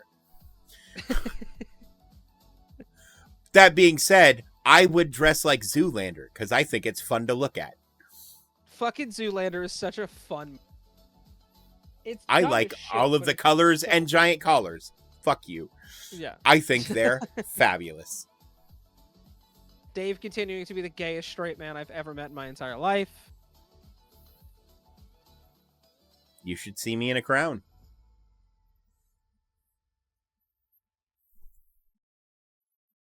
Moving the fuck on. we're wrapping that one up. Bree, give us your music corner. So my music corner this week is Chris got to talk about somebody from his neck of the woods. My turn. So it's a music artist by Ashniko. That's why I got excited, because I looked to pull up my thing to read off of, and yes, she is from my neck of the woods, and I did not know that. Who's from my neck of the woods that I was talking about? You said somebody was from your neck of the woods, and I don't remember who. Justin Long is from my state. That was it. That might have been it. Oh, yeah. That was it. Wait, who the fuck did I talk about? Yeah, I mentioned he's from my area. Yeah, you said he was from your neck of the woods, so yeah. Yes. I do not have woods in my neck. Only flesh and blood. Ashniko is an American rapper, singer, and songwriter. She made her debut and started gaining popularity back in 2019 with her single called Stupid. It got major views on TikTok and was certified platinum in the United States and Canada. Scroll. There we go. That was the most metal scream I have ever heard out of you, Bree. Scroll. Pretty soon we're gonna have Bree in the background going. So she actually has a co-writing credit on the Birds of Prey soundtrack. She co-wrote the song Boss Bitch with American rapper Doja Cat. Prior to the pandemic, she was scheduled to accompany Doja Cat on her Hot Pink tour throughout the United States in March 2020, but then it got canceled. But then March 2020 happened to all of us. to everyone, and it. Over the years, she's just continuously released songs and EPs and a couple albums, a lot of which have gone viral on TikTok. Songs like Daisy, Later Boy, things like that. And then what happened to Chris? What do you mean what happened to... Oh. He's still visually there, so I didn't know there was a problem. But yes, there's a problem. I don't know what just happened. Discord said get out. Discord told me to go fuck myself, apparently. Get out of my house. Did you guys see my face? And I was just like... She said, like, what happened to Chris? And I said, nothing. He's still right there. Oh. Yeah, I just disappeared. Anywho, I'm sorry. Continue, please. She released a song called Cry, which featuring Canadian musician Grimes, which the music video was nominated for Best Pop Video UK at the 2020 UK Music Video Awards. She's released songs and she released more hits like Deal With It, Slumber Party, and just a lot of stuff. She released one a year or two ago called Panic Attacks in Paradise, which, yeah, I like that song. I relate to that song. And outside of her music, she has a very, what's the word I'm looking for? Eclectic? iconic look to her. Like, she has a very, like, you see her and it's like, yeah, that's Ashniko. Real long blue pigtails. Her concerts, from what I've seen on TikTok, she is a amazing performer. Just lots of dancing and lots of kinky shit. Like, I saw one where she was tied up and had somebody like in the back of the rope just holding on to her as she slowly is lowering to the ground. Goddamn. Yeah, the first picture I see of her, she's wearing a harness. So I have. Yeah.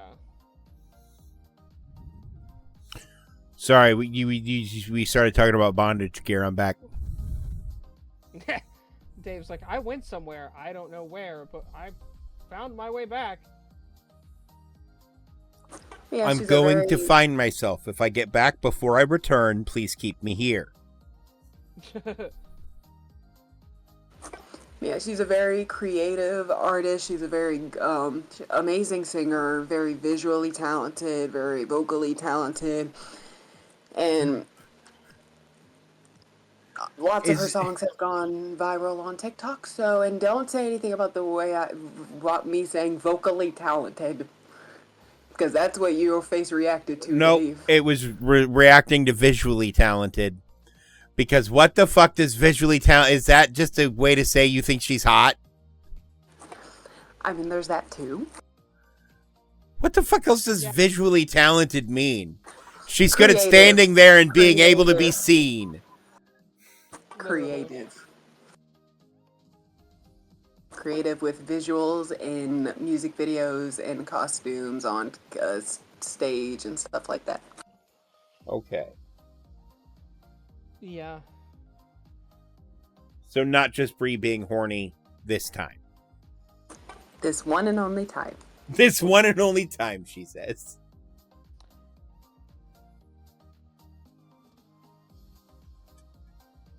Well, for that was very interesting. Very interesting. I've heard of Ashniko. I've seen her music's pretty good.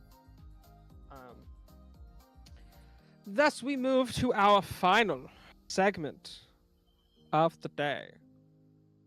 Would be our musician of the week. This week, I love how Dave's look at Dave. Do you not know who we picked this week? Yeah, I do. Well, technically, we picked decided this 2 weeks ago. What, Brie? I was like, technically, we picked it like a week and a half Yeah, I'm ago. the one who decided. Okay, I just wasn't sure if you had forgotten, because the way you looked, I was like, did Dave forget? No. That was me reminding myself that after you say the name, I can't do the thing. Poor thing. Okay, never mind then. I'll do it. If you don't know what it is, I'll do it. I don't Okay, know what it is. go ahead. Anyway, Continue. our musician of the week is Imagine Dragons. Imagine dragging these nuts across your chin. Oh my god. Yeah. What up, God? I know that's we have never actually addressed the fact that we have nothing for channel points. We used to. But then we didn't. That we didn't. Because I have 142,000. I have What's up, Ma? 56.9K. Damn. Nice. Yeah, so Imagine Dragons, if you're not familiar with them, they are what is called a pop rock band. Formed in 2008. They are from Vegas. You've definitely heard Dan Reynolds, who's the lead singer. You've definitely heard his voice. It's very unique. They have been a very successful band since their debut album came out in 2012 called Night Visions. That is where you've definitely heard Radioactive, which is kind of what completely kick-started their entire career. They have...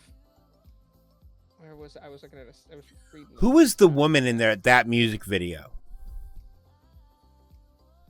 I don't know. Because I always go, man, she looks so familiar, but I can't place where she's from. And I've never thought to look it up. Music video. Oh, it's Alexandra Daddario. Is it? Yes. Okay, because I always thought it might be. But then I'm like, no, there's no fucking way, because that's like their first music video. Yeah, it's Alexandra Smash. Daddario. Lou And Diamond she had Phillips is in it, too. just gotten so famous recently for her tits leaking all over the internet when that song came out. She should probably get that checked if her tits Was are it that? leaking. It was about that same time, yeah. I don't remember that. But yeah, no, I mean Lou Diamond Phillips was in that fucking music video. Yeah, everybody was in that video, and I don't know how. Listen, that's how good they are.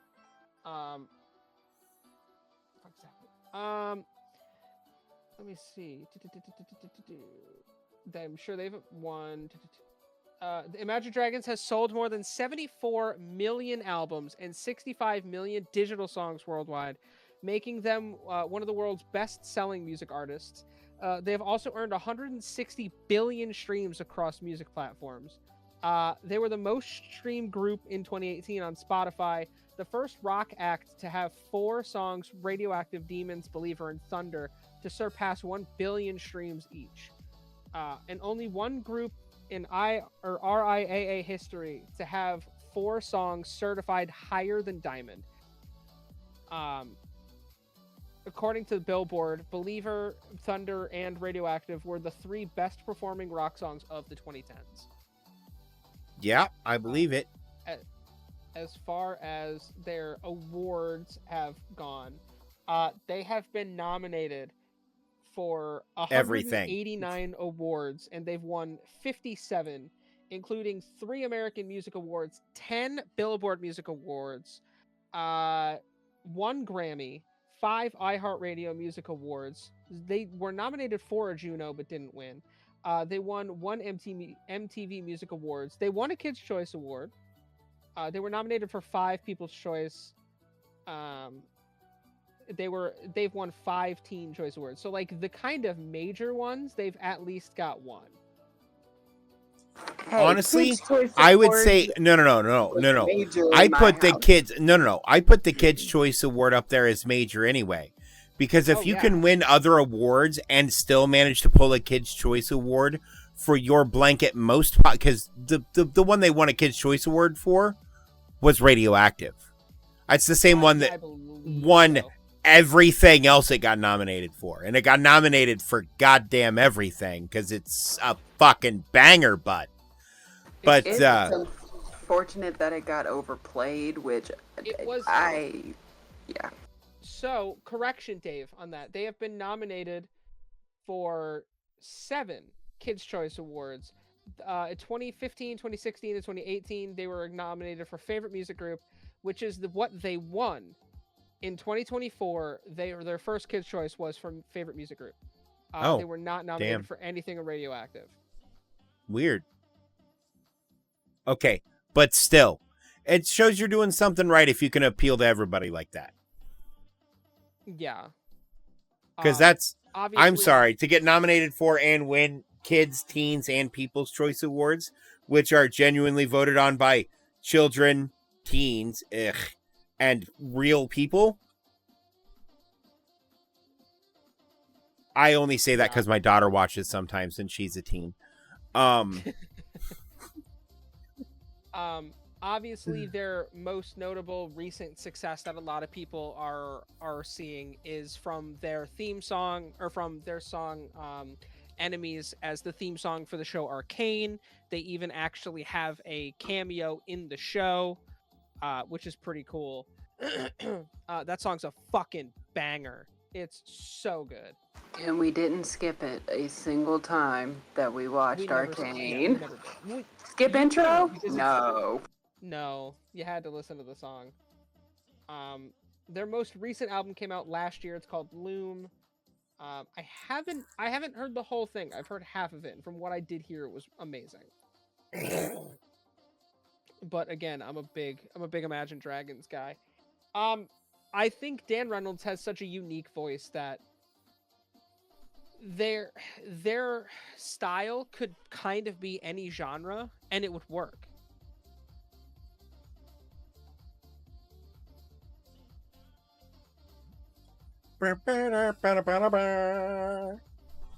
Sorry, I don't know where that came from. Yes, I do, my mouth, but you know what I mean. Yeah. It's a band that I've definitely wanted to see live. I've heard that they're amazing live, which is definitely, they're on the bucket list. And I don't know what their touring schedule is. I'm hoping that we get a new album from them this year. I haven't heard anything, but you never know. I mean, they put out 2 albums in 2022, so right. So to be fair, never tell. What else are you gonna do during 2020 and 2021? Make music, which is what kind of everybody did. 2021 had some fucking killer bands, some killer artists just making music. It's like we just spent a year inside. You know, what the fuck else were we gonna do? Spend more years inside. I'm on year 4. Come out of quarantine. We don't do that around here. Not anymore. Not I anymore. live inside. Not since the incident. The incident. I mean, I don't want to be the only one up here, you know, gushing over Imagine Dragons. Anybody else have anything to Dude, say? I love Imagine Dragons. One of my I have this really fond memory with my daughter, where she came up to me, and the song had just recently come out, and she said, "Dad," and I said, "What?" And she said, "Why do you make up different songs or different words to songs?" And I said, "Well, because sometimes I don't know the words, and sometimes I do it because it's fun or it's funny." And she's like, "Well, what do you mean?" And I'm like, "Well, okay, think of a song." And she says thunder. And I said thunder. And she said thunder. Feel the thunder. And I said, okay, thunder. And I went, fun dip. Eat the fun dip. The dipstick with the fun. And then we spent an afternoon rewriting thunder to be about eating fun dip and wanting sugar. That tracks. Yeah. Bree, anything you'd want to add? Dipstick and the fun dip. Just a young gun with a sweet tooth, stuck in the classroom, wanna get loose. Yeah, we rewrote the whole damn song. Don't say sugar. Maul is having a hard time right now. Sugar! So, Chris, you said that they don't really fit into one specific genre. And one thing came into my head, and I hope this doesn't sound like an insult, because it's not at all, but like all of their music feels like it'd be in a movie soundtrack. Yes. That's not an insult at all. Look, some of my favorite songs are in movies.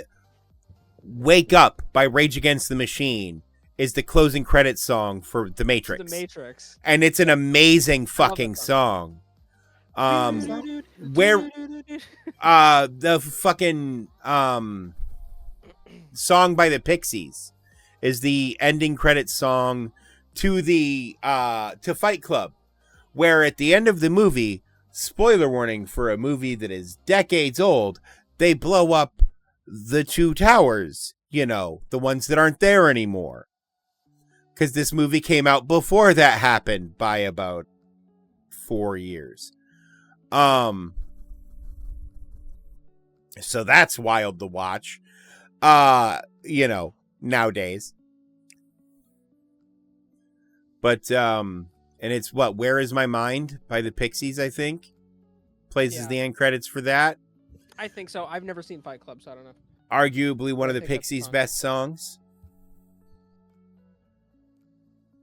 Yeah, their music good. It's unfortunate that some of them does get overplayed on the radio, but I don't listen to the radio anymore, so yay. See, and that's cured what ails me for a lot of it, because I felt the same way about Enter Sandman for quite a while. Yeah, I wasn't born when Enter Sandman was released, so... Oh, no. See, I hung out with metalheads in the 90s, so that's all they played on the jukebox while we were shooting pool. 'Twas Baby in the 90s. Yeah, it was actually like late 90s, early 2000s, but yeah. I wasn't born in the 90s. You're young.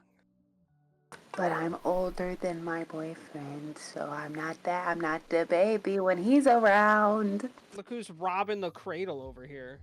It's by a year and 6 months. Rock the cradle of love. Yeah. So good. You guys are fucking awesome. If you haven't heard Enemies, definitely check it out. Ash and dust. I wipe my brow and I sweat my rust. Yes, you are, you fucking liar. Jose Goss, stop lying. Pedro. All right, we're listening to Pedro. Pedro. Is that how we're ending the show? We're ending the show with Pedro. But hold on, I have when I have a very important message for my sign off. Oh God. Are we gonna have to have HR involved? No. Okay. Because we don't need that type of meeting tonight. Bree. You can see it now, Bree. What the fuck? No HR meeting. It's nothing that'll get us canceled. Okay. I will say that is unfortunately time for us. Thank you guys so much for coming to hang out with us. If you're watching us on YouTube, make sure you like and subscribe. Hit that notification bell, let you know anytime we upload anything. Within the next month or two, we should start getting more into new content, getting some other stuff for your faces. Make sure you are checking out all of our socials. Also, make sure you're checking out Pucked Up if you're a hockey fan. That is on its own separate thing. Anything I'm missing currently before we peace out? Hair. Yeah, we're gonna fuck you. That's fucked up. I am going to be going live testing some more Pixelmon stuff, Cobblemon, whatever. A Pokelips. A Pokelips. Hey, look, I found a pack of cigarettes for my coughing. We're having a great day. Themed after Apocalypse now. It's kind of great. Yes, so we will see you guys next week. Bree, I'm afraid.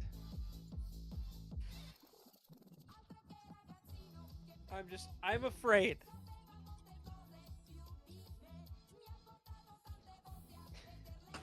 Until we see y'all again, keep it simple, stay weird, and remember kids, when you get a tattoo and it starts to itch, don't scratch it. No matter how much it itches. Good night, guys.